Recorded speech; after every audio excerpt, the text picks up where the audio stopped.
Hello everyone, and welcome to our third talk for this term. Today's speaker is Dame Professor Athene Donald. Athene is the Master of Churchill College, Cambridge, and is a professor in soft matter physics.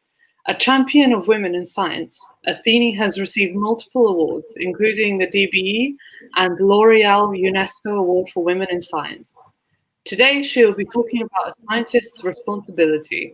If you have any questions, please put them in the comments section below and we will read them out at the end. Athene, thank you so much for joining us, and I will now hand over to you for, I'm sure, is a very exciting talk. Thank you very much.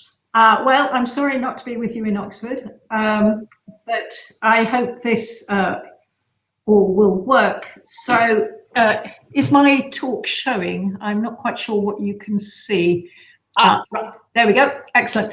So yes, I wanted to talk about issues that as scientists you should be considering that aren't just about your specific discipline. So yes, I was a soft matter physicist. I no longer do research, but I'm still Master of Churchill College. And in the last 10, 15 years, I've been doing a lot of external activities. And in many ways, I wish I'd known earlier that these were things that would be good to do. So I want to talk about talking, who one should talk to, how one should talk to them. I want to talk about science and policy and politicians, and that's particularly important at the moment in the current pandemic.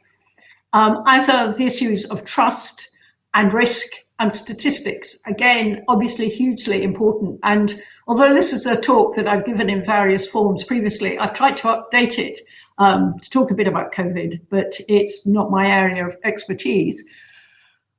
And then I want to go on to talk about diversity. I was the university's gender equality champion from 2010 to 2014. And in the college, currently, we're also considering a lot about race issues.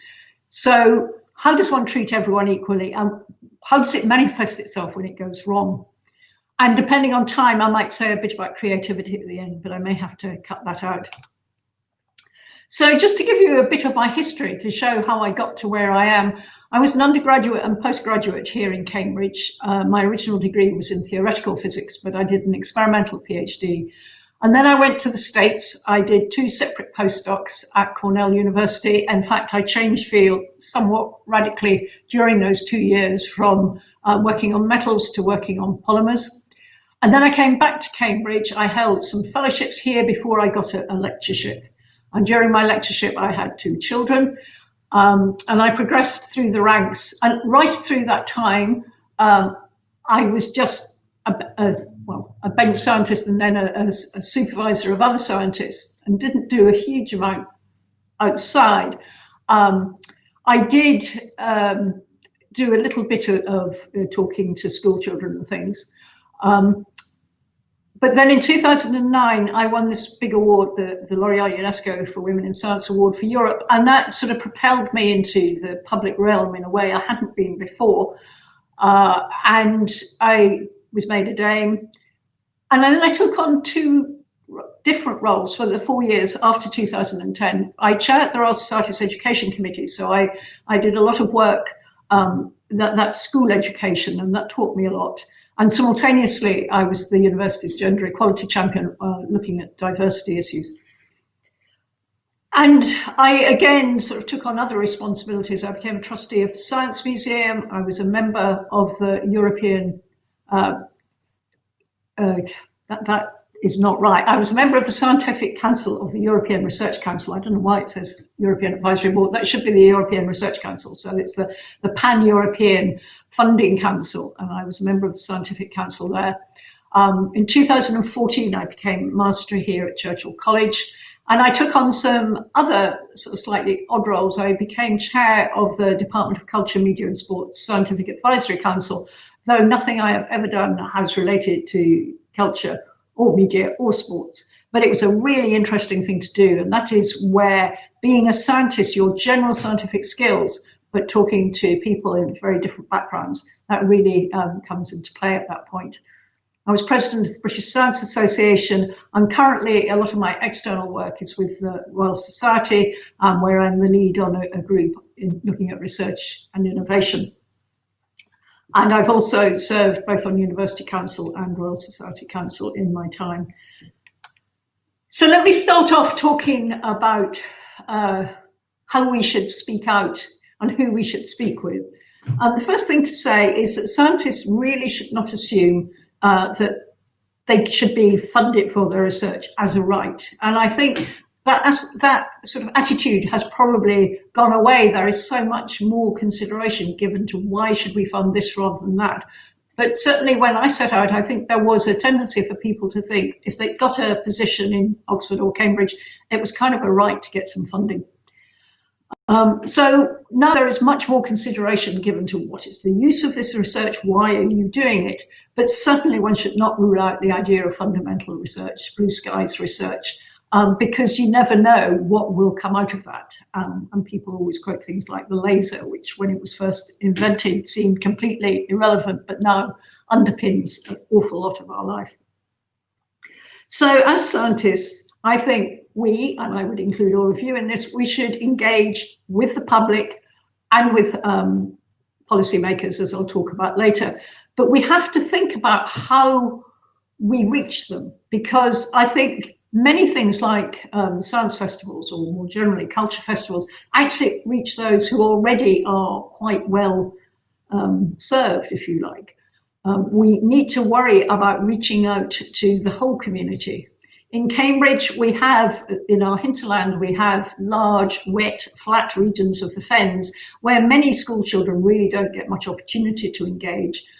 I think Oxford's situation is a bit different, but we should make sure we reach all of them. And so I think outreach into schools is very important. And again, not just the sort of usual suspects. I got involved in this way back when I led a team of 4 for the Institute of Physics doing their annual schools lecture, which goes up to many different sites, I think about 30 venues, but many of the venues would bring in many different schools. So you're reaching thousands and thousands of children with one lecture which you take around. And the important thing about talking to school children is you've got to match your language to what they know. And it was a very salutary lesson, realizing that words that seem so familiar, words like micron, I remember, was one that I got pulled up on. You know, I was told a 14-year-old just won't know what that is. You've got to explain yourself. And that's very important. And I think also we can reach people. I write a blog, which isn't particularly addressed to the public, but it's there. And I also wrote a lot for the Guardian science blogs when they existed. They no longer do.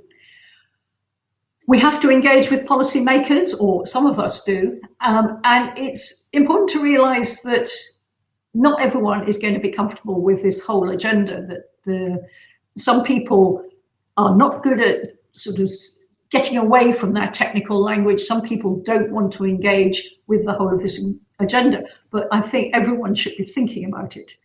And we have to recognize that the public doesn't always trust scientists or want to engage with them. And that is something else we need to worry about. And I think the media sometimes fuels sort of that attitude. And I'll come back to that later. So how should we communicate science? And it's been interesting watching this over the last 20 odd years. How we should communicate has sort of changed in nature. It started off as the public understanding of science.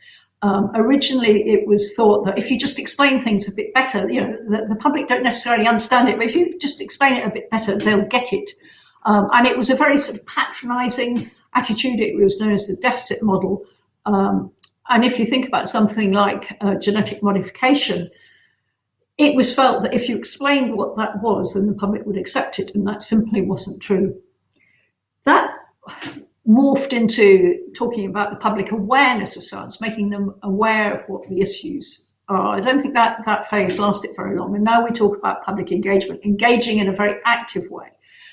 But what does that mean? And I think it has to be not just about talking heads standing up at festivals.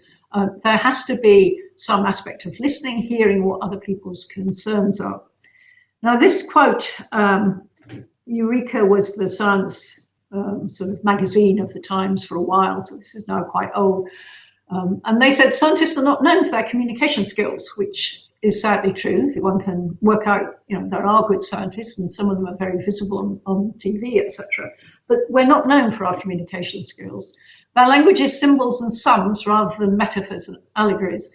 And it's this that we need to address. We should say chemistry graduates to poetry slams, physicists to literary fools, while the non-scientists should be welcomed onto lab benches until we all learn to speak the same language and appreciate what each other does. And I think, I don't know if you can see my mouse, but I think this last bit, we all learn to speak the same language and appreciate what each other does, is really, really important. I should say I have been to literary festivals. I spoke at the Hay Festival not that long ago. I've also talked at a philosophy festival, which was quite a nerve-wracking experience. So I've tried to live by what I say. Now, one obvious way of communicating is through the press release. And unfortunately, this doesn't always work very well. We try to be truthful, but if you simplify things, then it can get oversimplified. And if you are trying to say, my research is better than your research kind of thing, it is inevitable that some kind of spin may occur.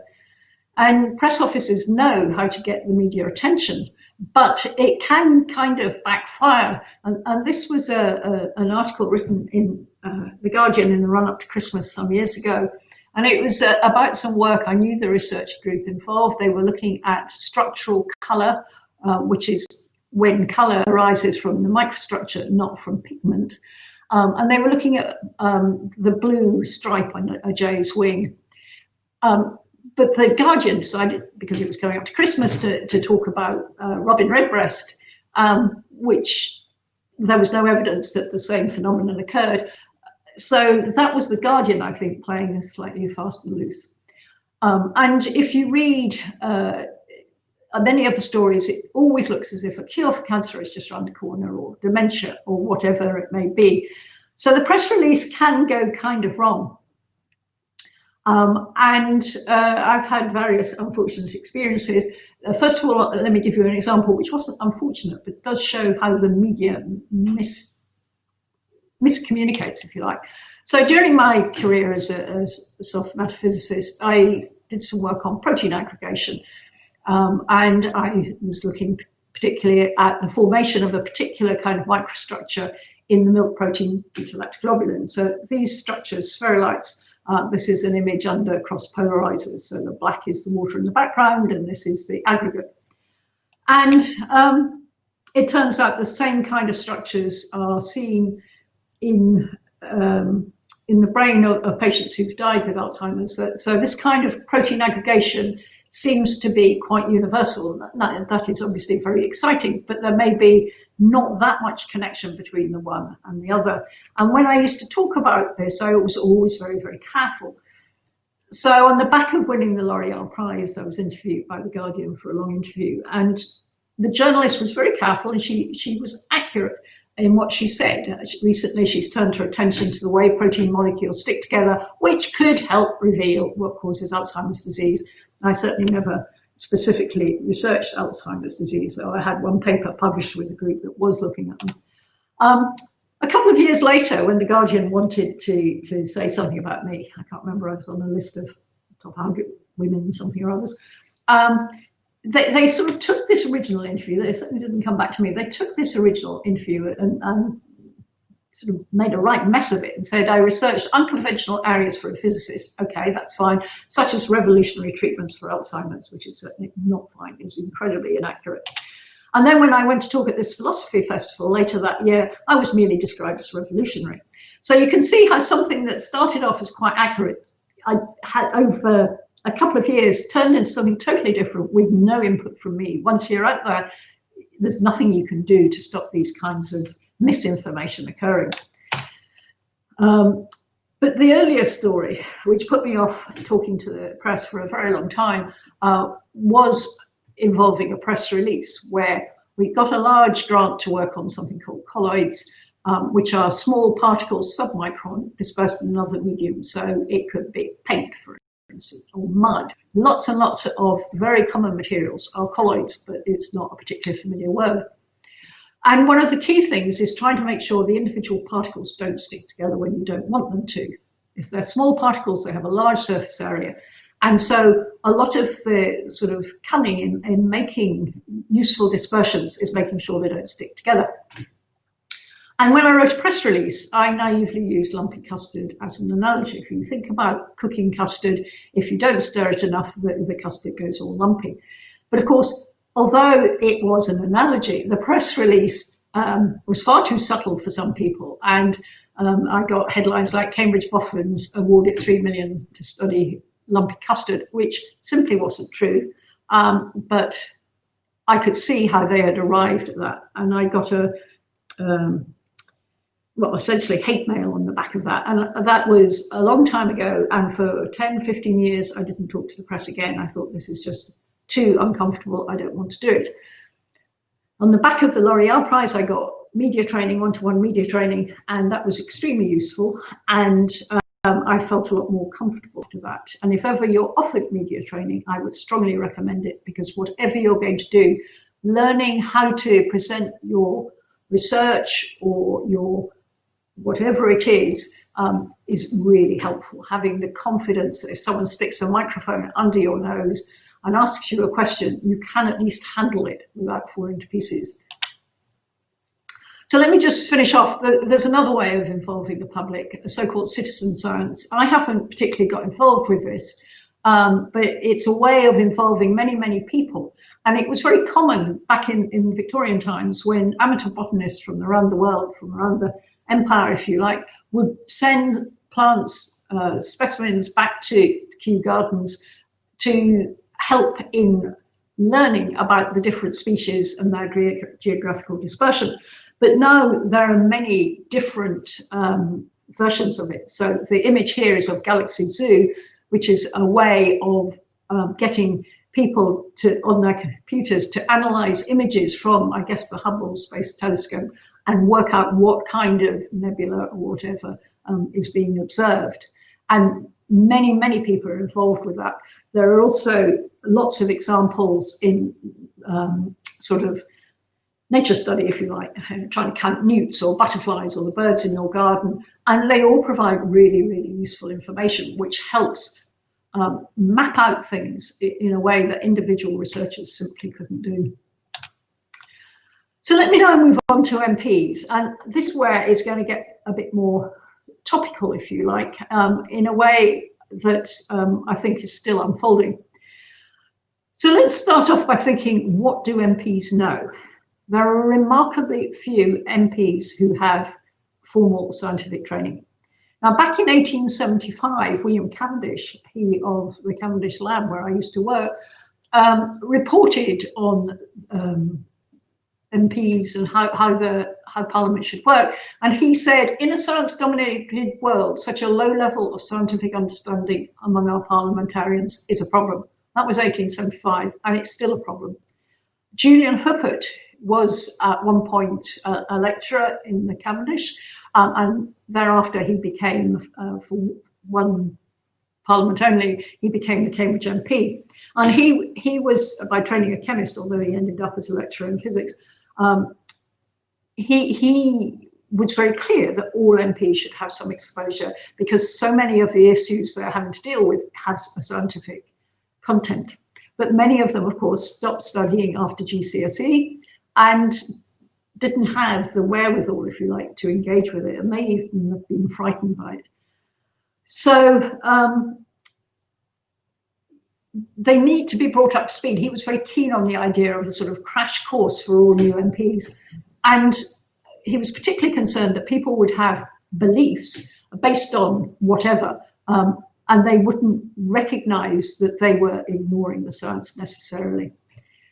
And Andrew Maynard, who is director of the University of Michigan Risk Science Center, although he again, he's a Cambridge physics PhD, he is very clear, talking now about states, how we need a new generation of leaders who have all that they need, all the skills they need. They need to understand governance, obviously, but they also need to understand risk literacy, and they need to be able to communicate and who truly believe in democracy. This is some years ago, this is pre-Trump, but he was very clear that there were a lot of skills that representatives needed that they currently lacked. Now, it's easy for a scientist to think that all you need to do is present evidence. I've mentioned this in the context of talking to the public, that it's not sufficient to think that if you just explain things a bit more slowly and a bit more carefully, they'll get it. And the same is true if you're talking to politicians. Evidence is important, but it is not sufficient, and they may not even be looking for evidence-based policy. They may cherry pick the evidence to support whatever it is they want to go with, and I'm afraid that's very common. David Willits, who was a former science minister, I heard him give a talk once about how he had, when he was originally a civil servant, and when sort of fairly early on in his time, he was given a document and said, look, we need some evidence to fit this argument, which is not evidence-based policy, it is more policy-based evidence. And many issues, and climate change is the one I usually use, but COVID is exactly the same. You can find different kinds of evidence, and so you can cherry pick, you can find something to support a particular position. And if you want to understand some of the complexity of why evidence in itself is not enough, I'd strongly recommend this book, Why We Disagree About Climate Change by Takehome. It's a brilliant exposition of the intersection, if you like, of science and social science. And we must recognize that understanding why people think the way they do is really important. And there may be many different reasons for that. Now, in the current pandemic, we started off with the government saying they were following the science. And at the beginning, perhaps when we first went into lockdown, I think a lot of us believed that that was so, that they were following the science. I think it has become increasingly clear that they are not, that SAGE, you know, as the minutes of SAGE are released, we can see just when the government started to deviate from what was being recommended. And SAGE, they're really not even pretending to use SAGE as a cover for policies anymore, I would say. Now, that's my personal view, and not all of you may agree, but I feel quite uncomfortable. And I feel quite uncomfortable that someone like Patrick Vallance, who I've met a few times and who I'm sure is entirely honest and committed to providing the best evidence, I worry that he is in a sense being used as a cover, and it must be incredibly uncomfortable for him. And one has to ask, do the politicians, does this government understand evidence? Do they understand, do they try to understand the underlying science? Or are they just trying to do things that they think might be popular or keep the economy going? Did they ever believe in herd immunity? This phrase that Patrick Vallance did use, I'm sure he regrets that now. Is herd immunity a thing anyhow, if people can become reinfected? And is it a sensible way of proceeding? Now, I'm very conscious that it's an Oxford scientist who has been pushing this. And one has to wonder why and how that is seen as a good way to go. I've seen a lot of very good debunking of the Great Barrington Statement. In Germany, Chancellor Merkel actually has a PhD in chemistry and clearly understands much more about the science and is capable of understanding it. And I believe there was a wonderful video of her explaining exponential increase. It's in German, so I can follow it, but I'm told it was a really very useful, clear explanation that the public could understand. So the key thing is that scientists need to provide advice, of course they should, but ultimately the ministers decide. And the ministers will decide on the basis of many different factors, but they should be clear that's what they're doing. And they shouldn't, for instance, start producing artificial arguments such as, well, it's the economy versus lives or something like that, which are nice simplistic statements, but very dangerous. Now, one of the challenges, this again, I'll revert to the climate change example. If you are a politician making a decision and there is science input, the science input alone will never be enough, because you do have all these other factors to think about. As scientists, we may think evidence is all that matters and that there is hard fact, but facts are rarely sufficient when you are coming to make policy decisions. And the ministers do have to take everything else into account. So if we take COVID, it is a case you do have to think about economics, you do have to think about the government's borrowing, you have to think about the overload on the NHS, have to think about supply chains for reagents, for testing, and all these things, which are separate from what is the rate of infection or how can we minimize infection. In climate change, there are a whole range of different kinds of factors, and this is where social science comes in. So if you are thinking about climate change, your religion and your faith and your background and whether you believe in Gaia and all that kind of thing will come into play. You may think that your grandchildren matter more than yourself, so that intergenerational justice, how you weigh up the present and the future. There are all kinds of very, very tricky valuations about what would happen if the the average temperature rose by 1.5 degrees. It's wild estimates about what that would mean, and how you do that estimation will impact on your decision.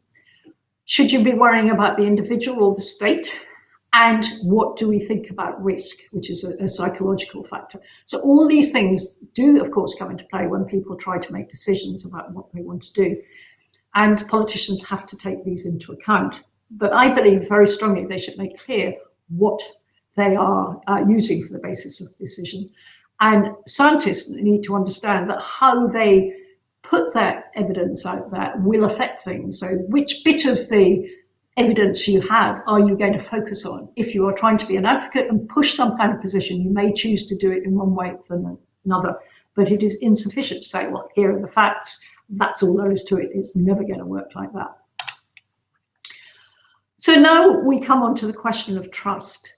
Again, if we go back, this is actually an 1872 quote, when people were more optimistic perhaps, such dislike of science then is to be found among us is due to circumstances which are rapidly disappearing, to misunderstanding and imperfect training. In the good times coming, and we are now 150 years on, when there shall be no MP who does not know as much of science as a scholar, all this will have changed. Well, I think we can see that didn't happen. And I mentioned earlier that I think journalists fuel some of this. So here is a Telegraph correspondent who does not like science and scientific advisors. White-coated prima donnas and narcissists, pointy heads in lab coats who have reassumed the role of mad cranks. The public is no longer in awe of scientists. Like squabbling evangelical churches in the 19th century, they can form as many schismatic sects as they like. Nobody is listening anymore. Well, I hope that's not true. And his view of scientists was obviously this kind of mad scientist from films. And I'm sure none of us think that's what we look like. And in reply to Gerald Warner, Monbiot said, this was in the context of climate change, what would it take to persuade you? And I think that's a really important position, a really important question. It comes back to something I stated earlier on, that some people have views and nothing will change them. And of course, Trump, fake news, and all of that is even worse, I would say, in the States than here.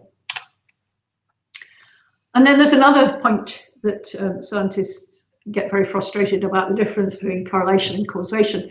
And this is a plot I took from Dorothy Bishop's blog. Dorothy is an Oxford professor, showing this is a plot of height versus reading age. And you could read that as saying, if you are short, you are going to have a bad reading age. But of course, these are for children. The red dots are for those at 6, and the blue dots are for those at 10 years old. And so the correlation is not causation. And it's important to remember that in much more subtle contexts. I think I'll skip over that because I'm looking at the time. Let me go back to something that is also very current.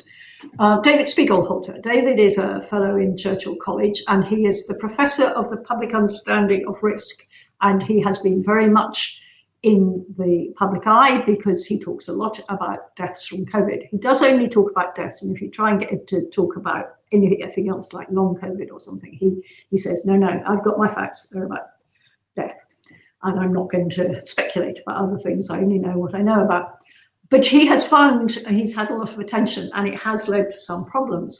So he wrote an article, I think this was in April, how does Britain compare with other countries? No, it must have been later in April, June perhaps. And he said, it's tempting to try to construct a league table, this is the subheading, but we'll have to wait months, if not years, for these, sorry, I can't read it, for the true picture. And he was saying, well, different countries are doing things, collecting their statistics in different ways, so you can't make simple comparisons.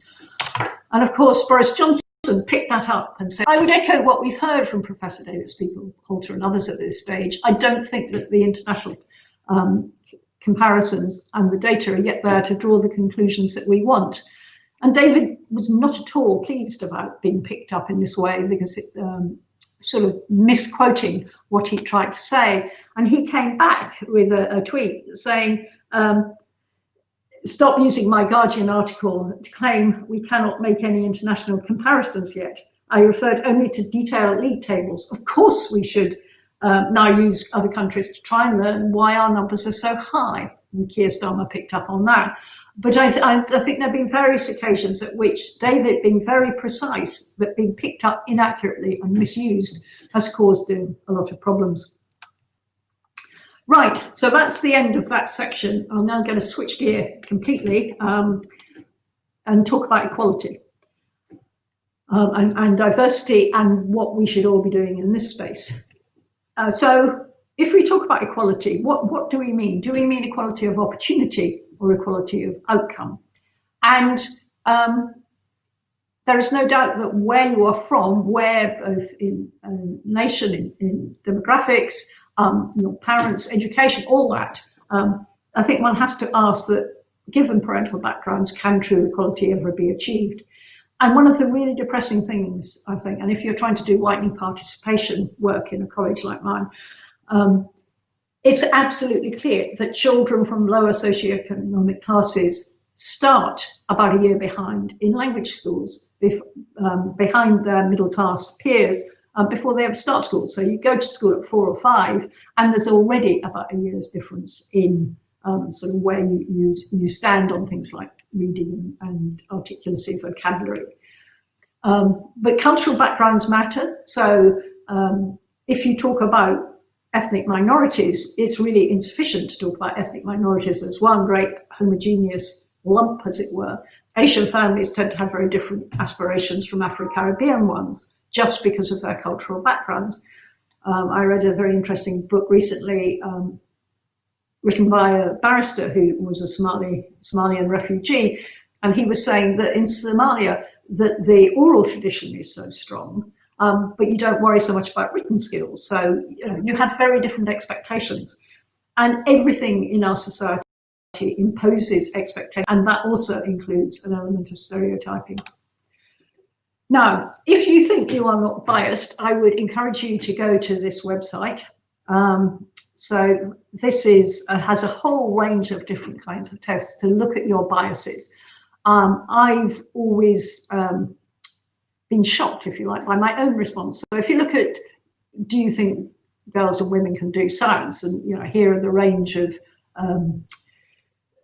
sort of different scoring. If you are comfortable that girls can do science, then you will probably have no problem associating female words like aunt or niece or whatever with physicists.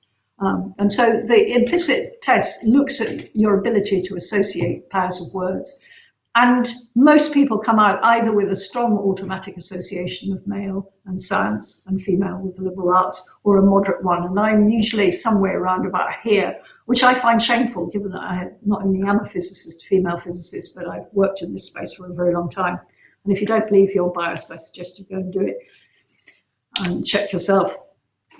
And these kinds of naive assumptions that women can't do physics or whatever it may be percolate. People don't necessarily know that this is what they're doing. That's why it's often called unconscious bias.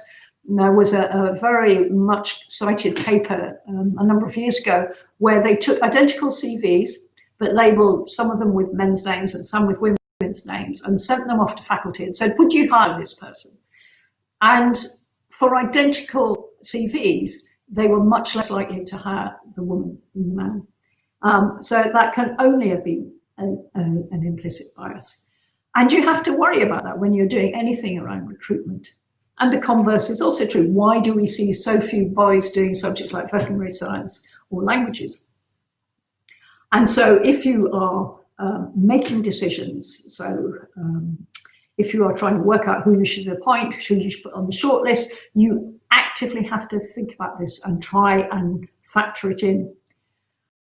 And it's really dangerous if all that happens in recruitment is that people hire their former students or people who look like them in whatever way, went to the same school, or are white or non-white or whatever. You really have to get past all these cultural stereotypes. The question, so that previous study was about men and women, identical CVs, different names. Same thing happens if you now look at ethnicity. So there was a study, a more recent study, so this is about a year old. They took, again, identical CVs and changed the names on them. And now took a sort of conventional, this was an American study, took a conventional male white name versus a Hispanic, and compared a Chinese name and I guess that's a Middle Eastern name. I'm not entirely sure, I'm afraid. That just shows my ignorance. And compare who are you going to hire, and if you then have a Hispanic female name, that's even less likely to be dealt with. And there was another study which looked at the likelihood of getting a response from a professor, again with choosing a whole range of different names, and faculty were much more likely to respond to a Caucasian or white male than to anyone else, just judging by the name for the identical kind of email in the first place. So these things really matter and are crucial, and we have to do a much better job of recognizing our failings in this direction and do something about it. It turns up in letters of reference. There's lots of evidence to show that letters of reference are often completely unintentionally gendered. And these were two actual references I saw at some panel I was at, where the woman had a stellar record, as you can read, but she was still at a relatively early stage of her career, and this makes me uncomfortable about recommending her, despite the fact that she got £2 million of grant funding and she'd written a dozen papers despite being on maternity leave and all the rest of it. Whereas, not the same referee, but another referee talking about a man who was working still in collaboration with his PhD supervisor, nearly all his papers being written with this research supervisor. And then the referee made the statement, however, for about half of these papers, this guy appears to be the senior author. I have no idea what evidence he had for that, and presumably the intellectual driving force behind the work. My overall view is that he is highly deserving. And that is also making assumptions that he wasn't substantiating with evidence. In actual fact, both of these came through the panel. And the comparison was noted by others. These sort of cultural stereotypes start incredibly early in influencing the children too. So here are some, this is word cloud looking at advertisements for toys. And boys, the main word used in the advertisements was battle, followed by power. The size of the word indicates how often it occurred. The most important word for girls was love, followed by magic. So this is about toy adverts for children 4 to 8. And the girls were being told, you know, you can get through life with magic and love, whereas the boys were told it was all about battle and power. Both these are really dangerous messages. And I just wish people writing advertisements thought a bit more about these things. Because what do we see? The girls who think that all you need is love and magic don't really see a subject like mine as very attractive. This data is relatively old now. It was when I was Royal Society Education Chair. The letters reflect the A-level choices, so biology, chemistry and physics. So the colour indicates whether they were being done on their own, and a single colour is a group, as it were. So that's biology on its own, that's physics on its own. doing triple science is a really quite small proportion. And you can look at what happens if you disaggregate that by girls and boys, and you can see that if a girl does science at all, she is most likely to do biology, and possibly biology with chemistry, whereas the most popular choice for boys is physics. And this has not changed, I think, pretty much in my lifetime. More people do physics A-level now than when I set out, but the proportion of girls is still abysmally small. It's about 25% now. And you can argue, should courses be 50-50? And the answer is probably not. There may well be reasons why boys like one thing and girls like another. I think we just don't know what the natural percentage would be. And the reality is schools have a huge impact on the situation, the sort of cultural attitudes in schools. Half of all state schools don't send a single girl on to do physics A-level.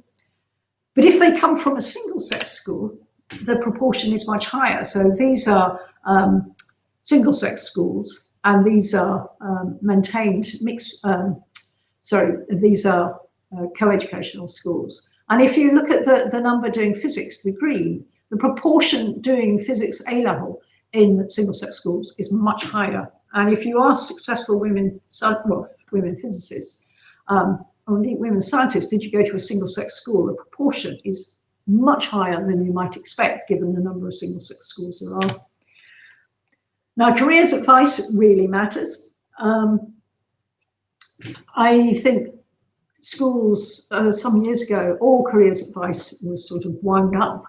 And Michael Gove, who was then Secretary of State for Education, I was at a dinner with him, and everyone around the table was allowed to ask a question. And I asked about careers advice because they just shut down everything in the schools.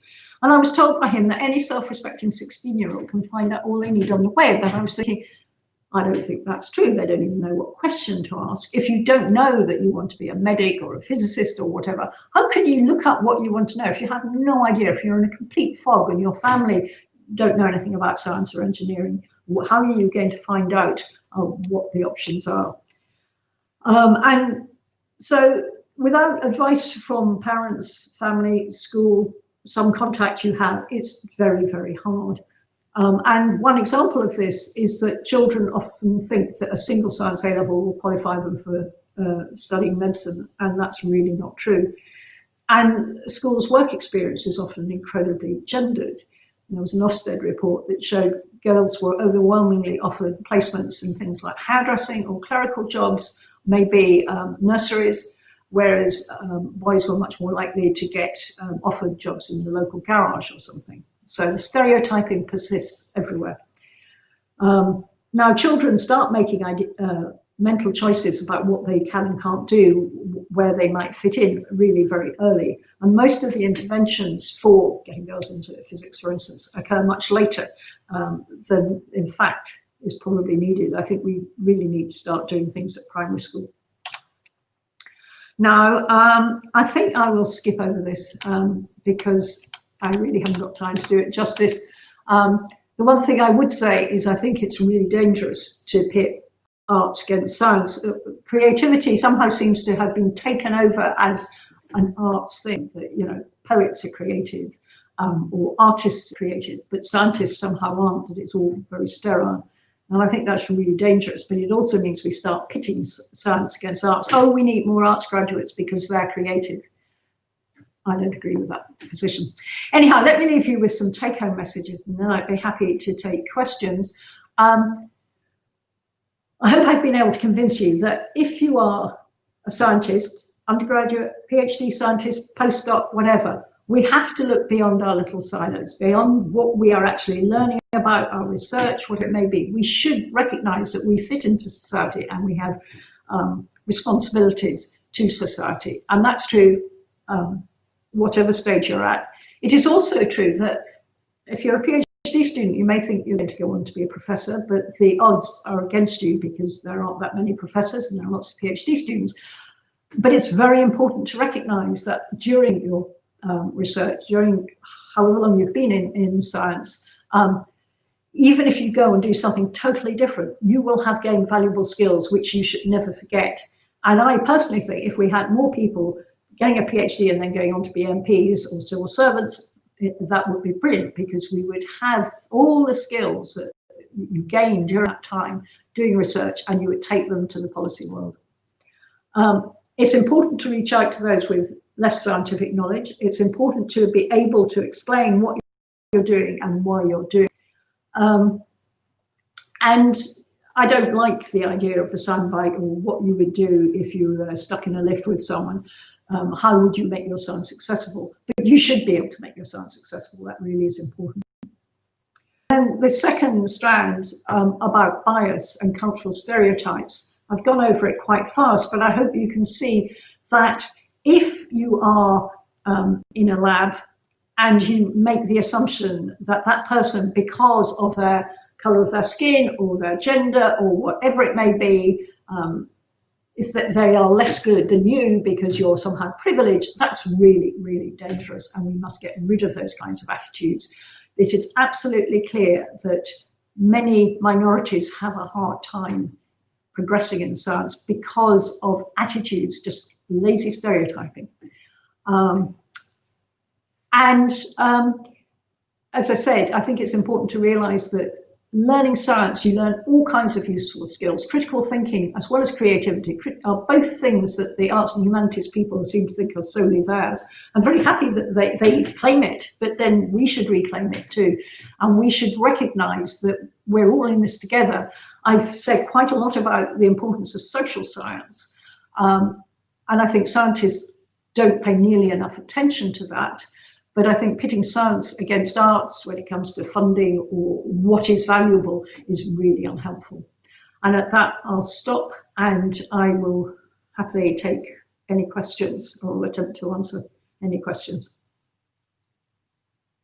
Well, thank you, Athene, for such an interesting talk. And we have had several questions from the audience. So let me just take a look at the first one. It can come up on the screen.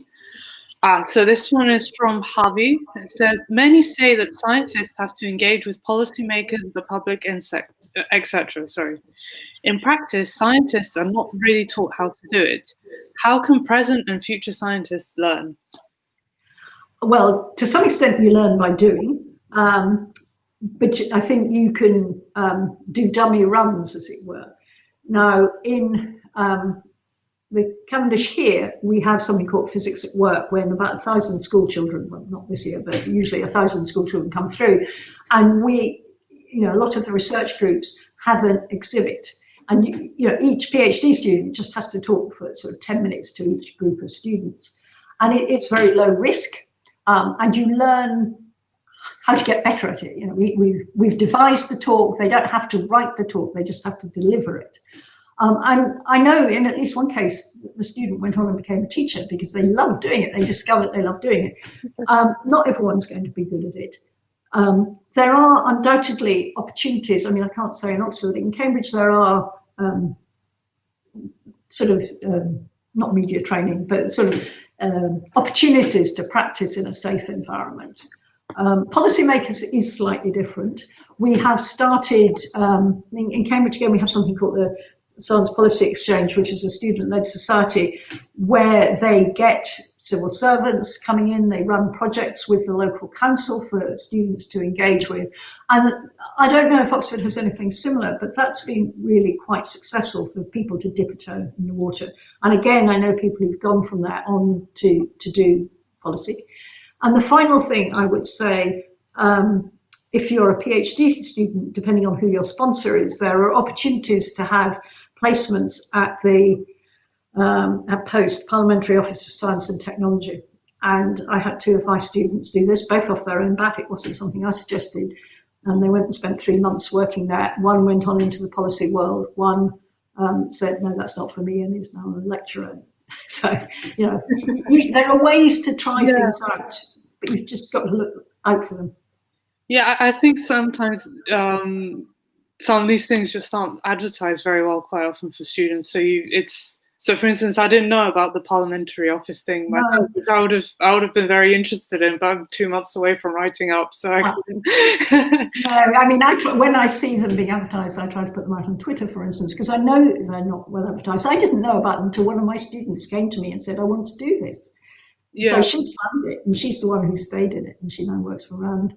Yeah, it's real, but I know, for instance, I'm talking from my experience again, but sort of teaching undergrads has also helped a little bit with communication skills, because it helps you learn how to sort of explain things in a way that's easy to understand to your audience. Yes, and there's nothing like teaching you what you don't understand. Yeah, it's a very easy way to sort of pick up gaps in your knowledge, where you're like, okay, I need to go read up on that myself. Okay, let's see. Next question. So this is from Jasmine. How can we make science more equal, gender-wise, for different socioeconomic origins, etc.? In particular, do you support positive discrimination?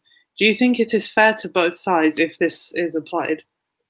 No, I don't support positive discrimination. I was in the States during the time that affirmative action came in, which is what we would call positive discrimination. And I think it had some terrible effects, including backlash, because it's really important not to appoint people to fail. And there is a danger of doing that. I think what is important, though, is to go back to the CVs, to look at CVs with an unprejudiced mind, if you like, so that you do treat people identically, regardless of who they are, as it were. And that, I think, requires openness and thought. You can't just do it, automatically, as it were.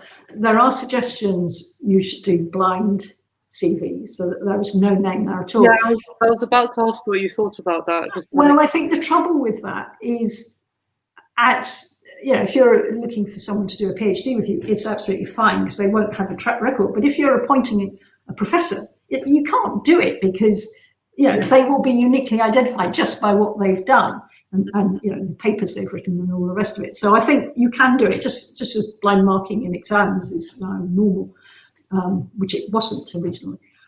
So there are ways of doing it.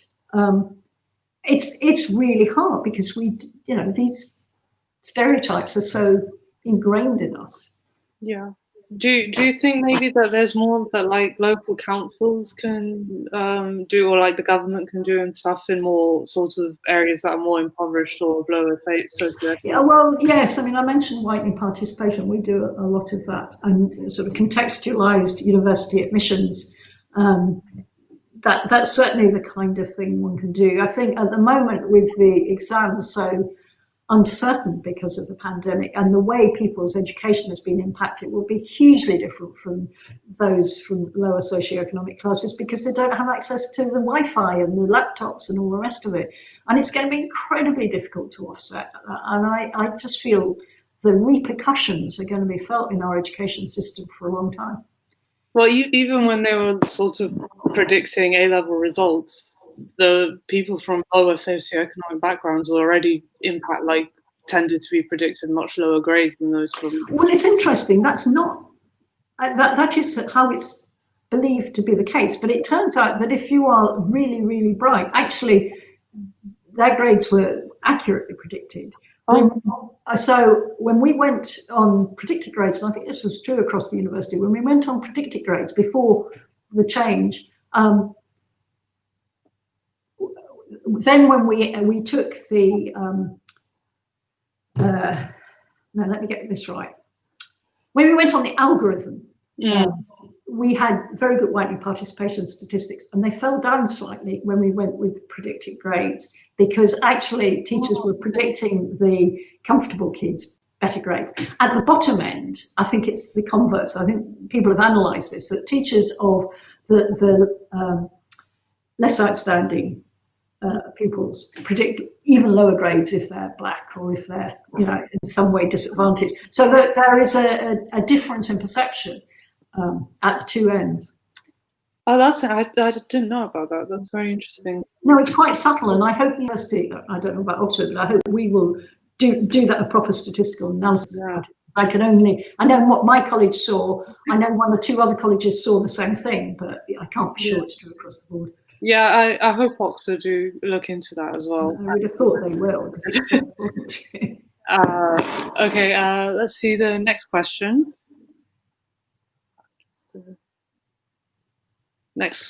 So if you could get the next question up. So it's not coming up.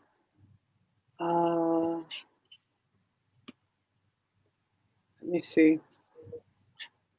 Okay, so it's not coming up at the moment, but I do have some of the questions here.